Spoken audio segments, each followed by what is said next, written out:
পরম প্রেমময় যুগ পুরুষোত্তম শ্রী শ্রী ঠাকুর অনুকূল চন্দ্রের রাতুল রাঙা চরণে জানালাম আমার শতকোটি দণ্ডবত প্রণাম। ভক্তপ্রাণদাতা ভাই বোন মা সকলকে জানালাম জয় গুরু। আশা করব ঠাকুরের কৃপায় আপনারা সকলে ভালো আছেন, সুস্থ আছেন। আজকে ইষ্ট প্রসঙ্গে আলোচনার বিষয়বস্তু হল ইষ্টবৃত্তি সংক্রান্ত। আপনারা হয়তো ভাবতে পারেন ইষ্টবৃত্তি নিয়ে আর কত আলোচনা শুনবেন, কিন্তু এখনও কিন্তু অনেক কিছু জানার আছে। হয়তো আপনাদের মনে হতেই পারে ইষ্টবৃত্তি তো আমরা রোজই করি, তো আমরা ইষ্টবৃত্তি সম্পর্কে সবটাই জানি, আমাদের আর জানার দরকার নেই। কিন্তু তা নয়, যারা ইষ্টবৃত্তি রোজ করেন তারাও হয়তো জানেন না ইষ্টবৃত্তি রোজ করতে করতে 1 মাস সময় দেন।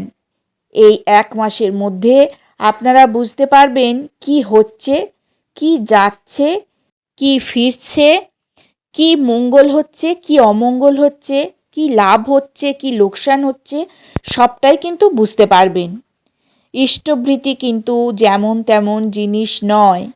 আপনারা মনে করতে পারেন যে ঠাকুরের সদ্দীক্ষা নিয়ে নিলাম ও একটু ইষ্টবৃত্তি করে নেব, হয়ে যাবে, কিন্তু সেই রকমটা নয়।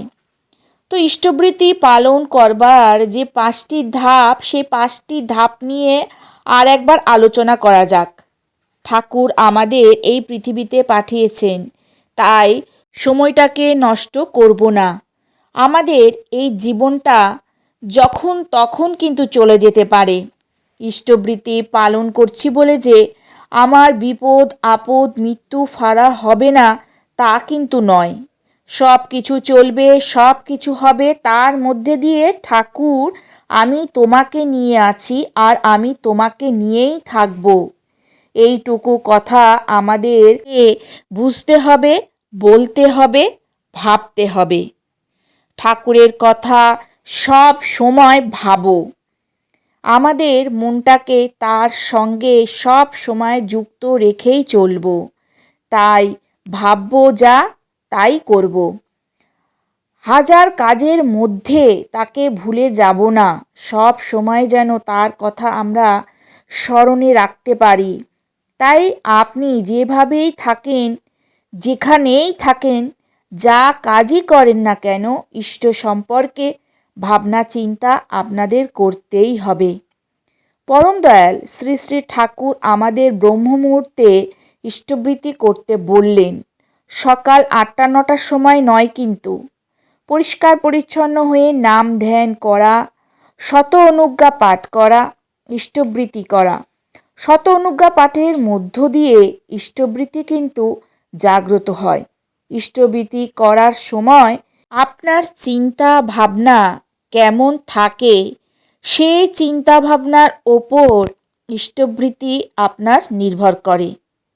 আপনি তো ইষ্টবৃত্তিতে করতেই যাচ্ছেন, কিন্তু আপনি ইষ্টবৃত্তিটা ঠাকুরের কাছে কিভাবে নিবেদন করছেন, আপনার ভাবটা কেমন থাকছে, কিভাবে থাকছে, কেমন হবে সেই ভাব, চলুন জেনে নেওয়া যাক। পরম দয়াল আমি তোমাকে দিচ্ছি, হে দয়াল সব কিছু তোমার, আমি তোমাকেই নিবেদন করছি, হে পরম দয়াল তুমি গ্রহণ করো। কোনো রূপ শর্ত আরোপ করে ইষ্টবৃত্তি করা সম্পূর্ণভাবে নিষেধ। যখন ইষ্টবৃত্তি করবেন তখন মনের মধ্যে কোনো রূপ বিরক্তিভাব, কোনো পিছু টান যেন না থাকে। ঠাকুর বলেছেন আজিয়ে প্রভাতে কর্মারম্ভে, মানে সকাল বেলায় সমস্ত কর্মের শুরুতে আমাদের ইষ্টবৃত্তি করতে হবে। প্রাক মানে পূর্বে, অর্থাৎ সকালবেলায় কর্ম শুরু করার পূর্বে আমাদের ইষ্টবৃত্তি করতেই হবে। জল গ্রহণ করার পূর্বে ইষ্টবৃত্তি করতে হবে। ইষ্টবৃত্তি যখন আমরা করব তখন আমাদের ভাবনা চিন্তাটা যেন ঠাকুরমুখী থাকে। এই ঠাকুরমুখী চিন্তাটা কিন্তু থাকা উচিত। অন্য কোনো চিন্তা করলে চলবে না, অন্য কোনো চিন্তা কিন্তু নয়। ঠাকুর, আমি তোমার নিয়েই তোমাকে নিবেদন করছি। আমি কিছু চাই না, আমি শুধু তোমাকে চাই ঠাকুর। ঠাকুর, তুমি আমার সাথে থাকো, তুমি আমার ডানে থাকো, তুমি আমার বামে থাকো, তুমি আমার সামনে থাকো, তুমি আমার পেছনে থাকো। সব সময় তুমি আমার সাথে থাকো। আমি যেখানেই থাকি তুমি আমার সাথে সেখানেই থাকো।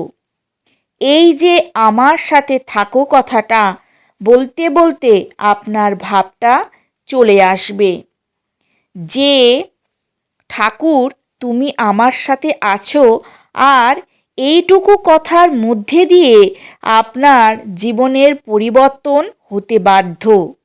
আপনি এই কর্মটি 1 মাস করে দেখুন। ইষ্টবৃতি করার পর পরম দয়াল শ্রী শ্রী ঠাকুরের চরণামৃত পান করুন। এই চরণামৃত পান করলে তার যে কি ফল হয়, যারা তা গ্রহণ করেন তারা অবশ্যই জানেন। আর যারা জানেন না তাদের জন্য বলি যে চরণামৃত পান করলে কি কি ফল পাওয়া যায়। চরণামৃত পান করলে কোনো বিপদ আসে না, আপনার গ্রহদোষ কাটবে, আপনার কেউ ক্ষতি করতে পারবে না, আপনি বাধা হয়ে গেলেন। মাসান্তে যখন ইষ্টবৃতি পাঠাচ্ছেন, ঋত্বিকী আপনাকে দিতেই হবে, ভাতৃভুজ্য ভূতভুজ্য করতেই হবে। এগুলো ছাড়া আপনার ইষ্টবৃতি অসম্পূর্ণ রয়ে যাবে। যদি আপনারা সম্পূর্ণ ইষ্টবৃতি করতে চান তাহলে ভালোভাবে ইষ্টবৃতি করুন। ভাতৃভুজ্য ভূতভুজ্য ইষ্টবৃতির দিনে ঠাকুর যেভাবে দিতে বলেছেন সেইভাবেই দিন। ঠাকুর আপনাকে সব কিছু দিয়েছেন, হিসেব নিকেশ করে কিন্তু দেননি। আপনার যা যা চাই ঠাকুর আপনাকে সবই দিয়েছেন, আরও উনি দেবেন। যেটা আপনার মঙ্গল উনি সেটাই করবেন আপনার সাথে।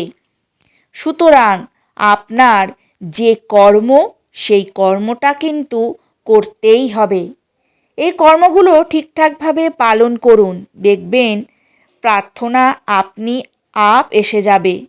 প্রার্থনা সকাল সন্ধ্যা যে নির্দিষ্ট সময়ে ঠাকুর বলে দিয়েছেন সেই সময়ে আমাদের প্রত্যেককেই করতে হবে।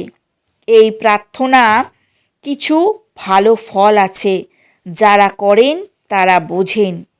1 মাস আপনারা এইভাবে ইষ্টবৃতি পালন করে দেখুন কি হচ্ছে না হচ্ছে, সেটা আপনারা নিজেরাই কিন্তু বুঝতে পেরে যাবেন।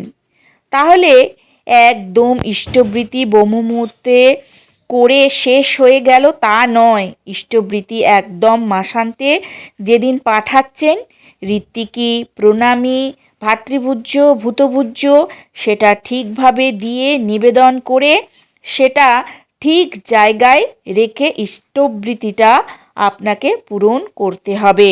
ইষ্টবৃতি যখন করবেন মনের মধ্যে কোনো রূপ কামনা বাসনা চাহিদা এগুলো কিন্তু রেখে ইষ্টবৃতি করবেন না। ঠাকুর আমাদেরকে অনেক কিছুই দিয়েছেন, ভবিষ্যতে আরও দেবেন যদি আমরা ঠিকঠাকভাবে ইষ্টবৃতিটা পালন করি।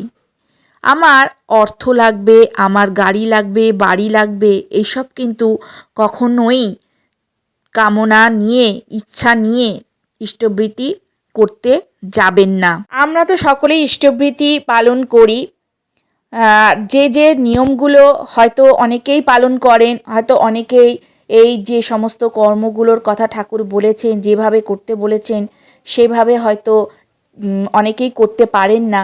তাহলে সেটা আজকে পরিষ্কার করে আলোচনা করলাম।